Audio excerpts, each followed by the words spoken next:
मी doctor Ahmad Qadri हॉस्पिटलमध्ये consultant gynaecologist आणि sonologist आहे। इथे सगळे प्रकारचे स्त्रीरोग निदान होतात। आज़ादी बचाओ न्यूज़ चैनल में सभी दर्शकों का स्वागत है। सोलापुर शहर में फिर चला अतिक्रमण का बुलडोजर। दरअसल सोलापुर शहर की पावन धरती पर मकर संक्रांति के अवसर पर श्री सिद्धेश्वर महाराज की नंदी ध्वज यानी काटी बड़ी धूमधाम से हर साल जनवरी के महीने में निकलती है। इस साल 14 जनवरी 2024 से लेकर 31 जनवरी 2024 तक काटी ले जाने वाले रास्ते और फुटपाथ पर कारोबार कर रहे व्यापारियों के सामान पर महापालिका अतिक्रमण विभाग की ओर से कार्रवाई की गई। आज दिनांक 21/12/2023 रोजी सिद्धेश्वर पंच कमिटीच्या नावाने सध्या 14 जानेवारी ते 31 जानेवारीपर्यंत मकर संक्रांतीचा सण असतो।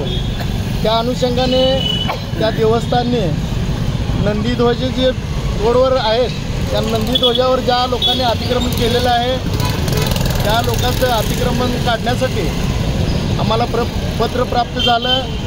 त्या पत्राच्या अनुषंगाने सिद्धेश्वर देवस्थान ते राणी लक्ष्मी मंडई या भागामधील ज्यांनी फुटपाथवर किंवा रोडवर अतिक्रमण केले होते त्यांचं अतिक्रमण आज या ठिकाणी काढण्यात आलेलं आहे, जेणेकरून मकर संक्रांतीच्या अनुषंगाने जे नंदीध्वजाची मिरवणूक काढतात त्या मिरवणुकीला कुठल्याही प्रकारचा अडथळा निर्माण होऊ नये त्या दृष्टीने या मार्गावरील तसेच सोलापूर शहरामधील जिथं जिथं नंदीध्वज जाणार आहे त्या मार्गावरील कृपया कुठल्याही लोकांनी किंवा व्यापाऱ्यांनी नंदीध्वज जात असताना त्या नंदीध्वजाच्या लोकांना कुठल्याही प्रकारचा त्रास होणार नाही याची सोलापूरकरांनी दक्षता घ्यायची आहे।